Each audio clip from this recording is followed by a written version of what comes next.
네, 우리 계속 수요일에는요, 계속해서 우리 저녁 본문을 매일 성경 큐티 본문에 있는 통독 성경 우리 순서대로 우리 본문을 정해서 말씀을 나누어 가고 있습니다. 오늘은 삶 속에서의 게으름, 또 이 게으름이 우리에게 얼마나 큰 영향을, 안 좋은 영향을 미치는지에 대한 말씀을 좀 나누려고 합니다. 우리가 삶 속에서도 그렇고 또 영적인 문제에 있어서도 그렇고 이 게으름이라고 하는 것은요, 엄청난 문제를 우리의 삶 가운데 야기시키게 됩니다. 특별히 게으름의 특징을 한 가지 보게 되면요, 대개 사람들이 무언가를 이루려고 하고 또 무언가를 얻으려고는 많이 하는데 거기에 대한 대가를 치르지 않으려고 하는 경향이 많이 있습니다. 그리고 또 대가를 치른다고 해도 우리는 내가 하고 싶은 것만 하는 경향이 굉장히 많이 있습니다. 그러니까 무언가 이루려고 할 때 대가를 치르지 않고 되는 일은 전혀 없다는 겁니다. 최근에 자녀가 있는 분들은 아마도 최근에 자녀들의 중간고사 시간을 다 지났을 것입니다. 저희 가정에도 이 첫째와 둘째가 중간고사를 이렇게 치르고 이렇게 시간을 보냈는데요. 똑같은 뱃속에서 낳아도 첫째와 둘째와 셋째 모두 다 성향이 다 다른 것 같습니다. 첫째 같은 경우는 이렇게 중간고사 시험이 될 때, 또 둘째 같은 경우가 중간고사 시험이 될 때 각양각색의 모양이 많이 나오더라고요. 저희 집에 둘째 같은 경우는 중간고사 시험 기간이 되면은 오직 이 아이는 아침, 저녁, 점심 불철주야 공부에만 매진하는 그런 스타일입니다. 그런데 첫째 같은 경우는 뭘 고개를 또 끄덕끄덕거리십니까? 근데 첫째 아들 같은 경우는 시험 기간이 되면은 공부보다는 오히려 그때는 더 열심히 기도 생활을 하고 더 이 말씀과 묵상에 열심을 더 전념을 하는 것 같습니다. 그런데 가만히 바라보게 되면은요, 오히려 공부하는 것도 물론 중요하겠지만 공부하는 것보다 또 좋은 성적을 얻기 위해서 기도를 열심히 해서 좋은 성적을 얻어보겠다라는 그런 마음이 더 큰 것 같습니다. 아무튼 우리가 무언가를 이루려고 할 때에 그냥 내가 더 하고 싶은 것에 더 집중하는 경향도 있고요. 또한 그 일을 이루는 데 있어서 대가를 치른다기보다 그냥 내가 하고 싶은 일은 기꺼이 대가를 치르지만 그렇지 않은 일은 대가 없이 이루려는 경향이 있는 것 같습니다.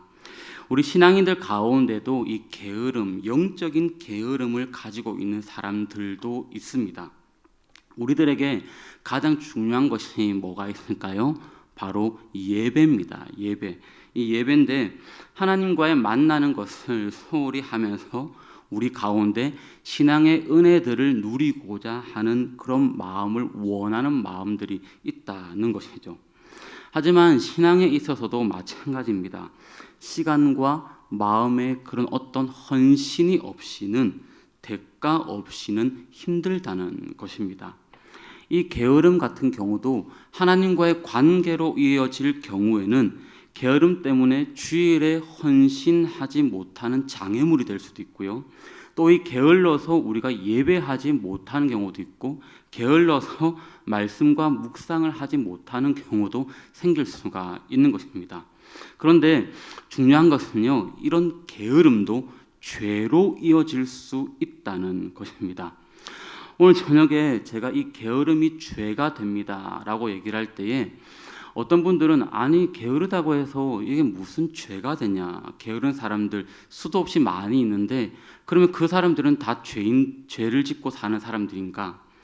그러니까 제가 오늘 이 말씀을 바라보면서 게으름이 죄다 라고 이렇게 정의를 아예 내린다기보다 게으름 때문에 죄를 지을 수 있겠구나, 게으름 때문에 죄를 지으면 죄가 되겠죠. 저는 오늘 이렇게 가면은 더 좋을 것 같습니다. 게으름 때문에 죄를 충분히 지을 수 있게 되는 것. 한번 본문으로 한번 들어가 보도록 하겠습니다. 오늘 우리가 읽은 본문 이 11절 전반절을 보시게 되면은 이렇게 말씀하는데요. 내 아들아 이제는 게으르지 말아라, 이렇게 권면합니다. 오늘 여기에서 게으르다 할 때 저는 게으르다가 헬라어 원문에 그냥 게으르다라는 그 뜻의 원문을 쓰는 거에서 봤더니 여기에서 우리가 그냥 흔히 아는 게으르다 할 때 그 원문을 쓴다기보다 여기에 헬라어 단어가 아테레오라고 하는 돌보다라는 의미를 쓰더라고요. 그러니까 헬라어의 앞에 아라는 말이 붙게 되면은요, 거의 다 부정되는, 그러니까 반대되는 말이 되게 되는 겁니다. 그러니까 이 테레오가 돌보다라는 말인데 아라는 말이 붙은과 동시에 돌보지 않는다라는 말이 되는 거죠. 그래서 오늘 보게 되면은 뭘 돌보지 않아서 이렇게 게으름이 오는가를 우리가 살펴보려고 하는 겁니다. 우리의 일상생활 속에서 게으른 것은요, 나의 시간을 어쩌면 돌보지 않아서 이런 게으름이 올 수도 있는 것이죠. 또한 나의 마음을 돌보지 않아서, 그리고 나의 행동들을 돌보지 않아서 게으름이 찾아올 수도 있습니다. 그래서 오늘은 무엇을 돌보지 않아서 오늘 본문에서 우리에게 게으름이 오는가, 그것을 생각해보고 묵상하는 시간이 되면 좋겠습니다. 오늘 우리가 읽은 본문 말씀은 이스라엘 백성들이 하나님께 마땅히 드려야 될 예배, 이 제사와 하나님과의 관계를 소홀히 하고 돌보지 않음으로써 인하여서 왔던 어려움들이 오늘 본문에 나오게 되는데요. 6절과 7절이 오늘 우리에게 말씀을 하고 있습니다. 우리 6절과 7절을 한번 같이 읽도록 하겠습니다. 함께 읽습니다.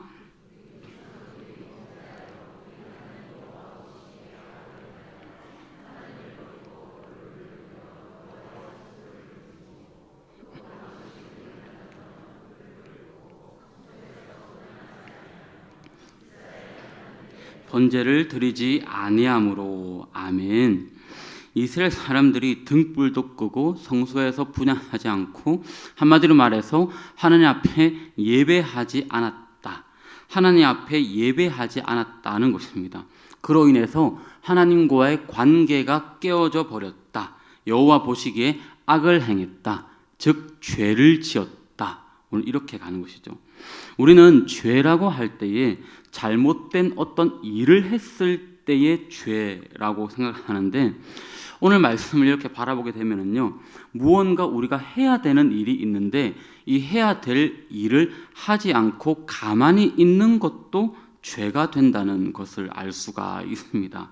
가만히 있는 이 게으름을 하나님께서는요, 신약 성경으로 가져가 보시게 되면은요, 달란트 이야기를 우리가 잘 아실 겁니다. 달란트 이야기에서 악하다라고까지 얘기를 하는데요, 어떤 주인이 종에게 돈을 맡기는데 우리가 잘 아시다시피 1달란트, 2달란트, 석 달란트가 아니고 1달란트, 2달란트, 5달란트를 맡기게 되죠.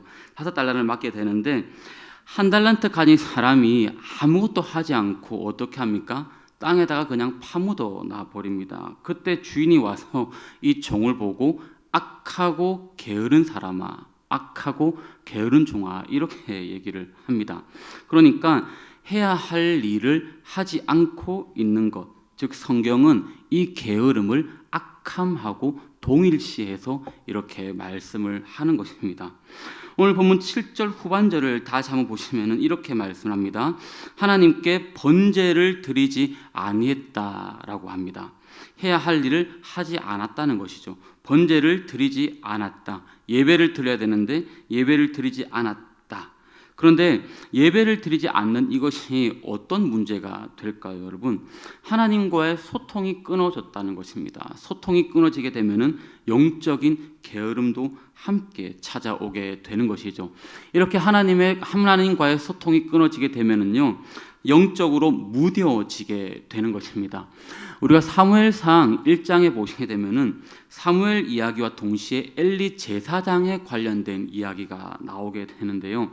당시에 엘리 제사장이 있었던 때를 사무엘상 3장 1절에서는 이렇게 말씀을 합니다. 하나님의 말씀이 희귀한 때가 바로 이때다라고 그렇게 말씀을 하죠. 그런데 저는 여기에서 하나님의 말씀이 희귀하다라고 할 때에 하나님께서 말씀을 마치 하지 않아서 하나님의 말씀이 희귀해서라기보다는 오히려 이 당시의 사람들이 하나님의 말씀을 제대로 들으려고 하지 않아서 희귀했던 것이라고 저는 그렇게 생각을 합니다. 당시에 한나가 와서 성전에서 기도를 하죠. 기도를 하는데 자식을 갖지 못하는 것 때문에 울면서 마구마구 이렇게 기도를 하게 됩니다. 그런데 그 모습을 보고 엘리 제사장이 얘기하기를 여인이 대낮부터 술을 취했구나 이렇게 얘기를 합니다.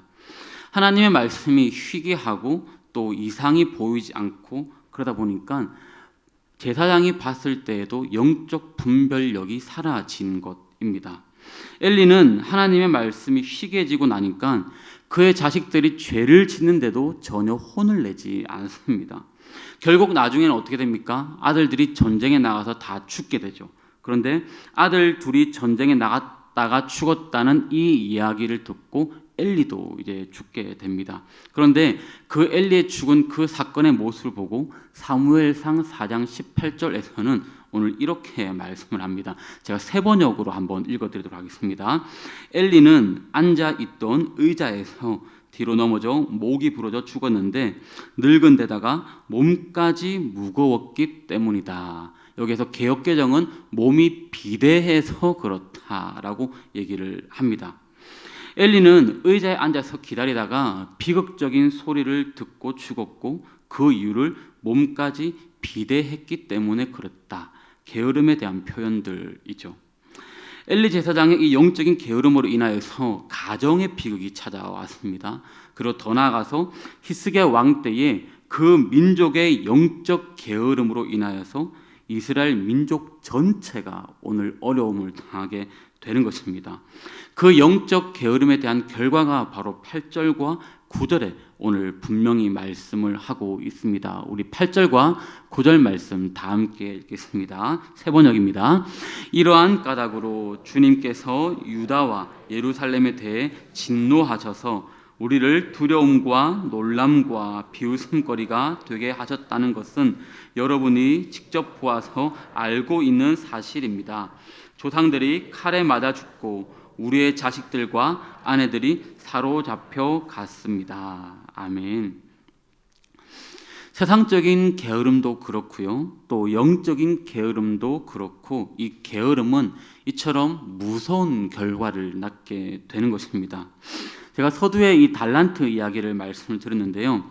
하나님께서 우리에게 달란트를 주신 이유가 있습니다. 하나님이 우리에게 호흡을 주시고 생명을 주시고 우리에게 은사를 허락해 주신 이유들이 있다는 것이죠.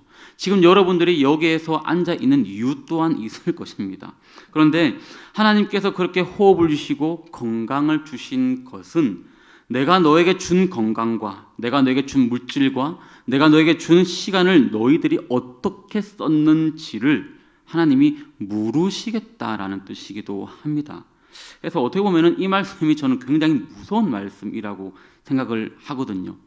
곧 하나님이 우리를 지으신 대로 우리를 부르신 소명대로 살지 않는 것이 바로 죄가 된다. 오늘 우리에게 분명히 그렇게 말씀하고 있는 것입니다. 잠언 22장 13절은 이 게으른 자의 특징을 이렇게 성경에서 말씀을 하는데요. 우리 다 함께 읽어볼까요? 게으른 자는 말하기를 사자가 밖에 있은즉 내가 나가면 거리에서 찢기겠다 하느니라. 아멘. 무슨 말입니까? 길거리에 나가면은 사자들이 많이 다닌다고. 근데 이 동네에 길거리에 무슨 사자가 많이 다니겠습니까? 근데 게으른 자는 그것을 핑계 대면서 오늘 하는 말씀이죠. 내가 밖에 나가면은 걸어 다니면은 사자가 나를 죽일지도 모르니까 나는 밖에 안 나간다. 지금 그렇게 말씀하는 겁니다. 잠언 26장 14절에서도 오늘 이렇게 말씀을 하는데요. 세 번역으로 같이 한번 읽어보도록 하겠습니다. 문짝이 돌적이에 붙어서 돌아가듯이 게으른 사람은 침대에서만 붙어서 뒹군다. 혹시 우리들의 모습은 아닐까요, 여러분? 연이어서 15절도 오늘 그렇게 말씀을 하고 있습니다. 함께 읽습니다. 게으른 사람은 밥그릇에 손을 대고서도 입에 떠 넣기조차 귀찮아한다. 아멘. 저는 오늘 이 말씀이 저와 여러분들의 삶의 모습은 아니기를 소망합니다. 오늘 이렇게 게으름에 대해서 계속해서 말씀을 하시면서 본문 말씀에 하나님이 결론적으로 오늘 우리에게 말씀해 주시는 부분이 바로 11절 말씀입니다. 11절을 우리 한 번 더 같이 읽고 조금 결론적으로 가보도록 하겠습니다. 함께 읽습니다. 내 아들들아 이제는 게으르지 말라. 여호와께서 이미 너희를 택하사 그 앞에서 수종들어 그를 섬기며 분향하게 하셨느니라. 아멘. 오늘 하나님께서 이 게으름을 극복하는 영적인 결론적인 부분으로 오늘 우리에게 이렇게 말씀을 하는데요. 게으르지 말라. 여호와께서 이미 너희를 택하셨다. 그래서 우리를 섬기며 분향하게 그렇게 하셨느니라. 이렇게 말씀하는데 무슨 말씀이십니까? 하나님 앞에 마땅히 해야 될 일, 하나님 앞에 마땅히 섬겨야 될 일, 마땅히 소명자로서의 해야 할 일에 대해서 꼭 해라, 게으르지 말라. 오늘 그렇게 권면을 하는 것이죠. 하나님은 우리에게 소명을 주셨습니다. 우리를 택해 주셨죠. 오늘 이 말씀처럼 우리를 택하신 이유가 무엇일까요? 우리를 예배자로 부르셨고 또한 소명자로 그렇게 살게 하셨고 이 땅에서는 또한 거룩한 하나님의 빛을 발하는 그런 자녀로 살아가기 위해서 우리를 부르셨습니다. 가정에서는 여러분들이 어머니로서의 부르신 귀한 소명이 있을 겁니다.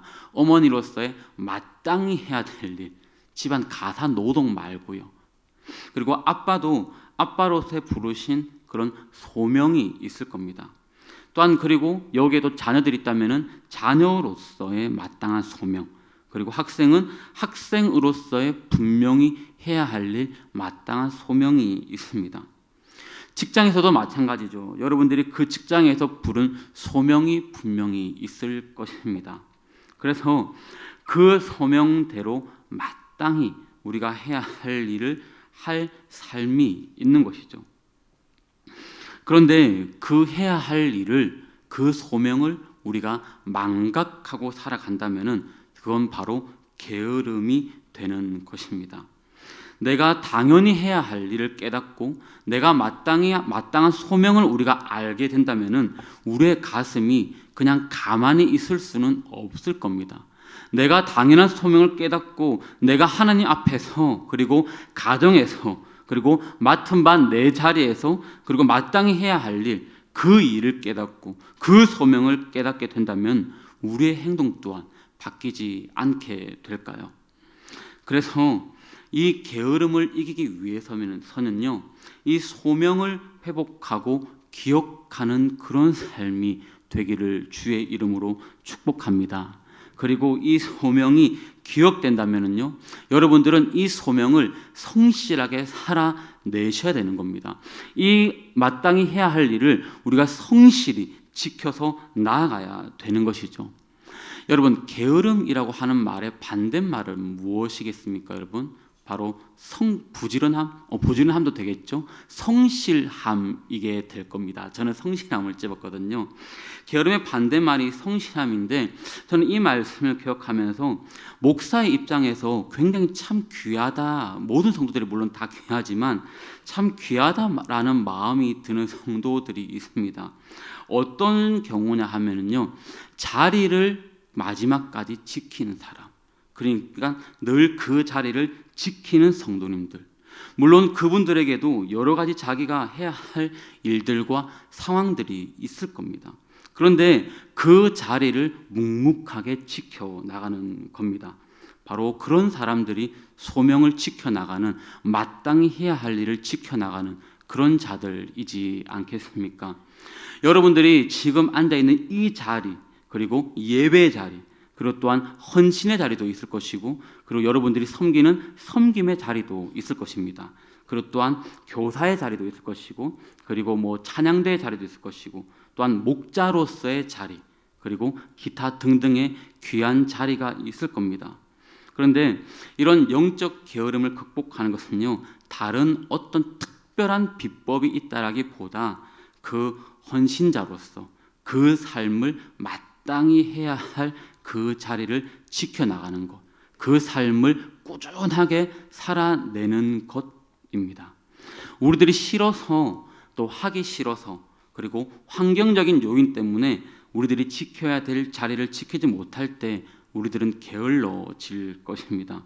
제가 그런 것을 바라보면서 우리 담임 목사님의 이 평생 저 자리를 바라보시면서 제가 이렇게 우리 예전에 성도님들께 좀 들은 얘기가 보면은요, 우리 담임 목사님을 바라보시면은요 20여 년을 저 자리를 그냥 평생을 꿋꿋하게 지켜 나가십니다. 그런데 젊으셨을 때도 기도의 자리가 제가 한번 물은 적이 있거든요. 어느 권사님께 우리 담임 목사님 젊으셨을 때도 기도 자세가 저 부동 자세 그대로십니까? 했더니 젊으셨을 때부터 지금까지 그대로 저 자리가 그 자리이고 그 모습도 그 모습 그대로라고 하시더라고요. 그런데 저는 기도하는 모습이나 저 자리를 예전이나 지금이나 끝까지 지키시는 것 정말 귀한 것이죠.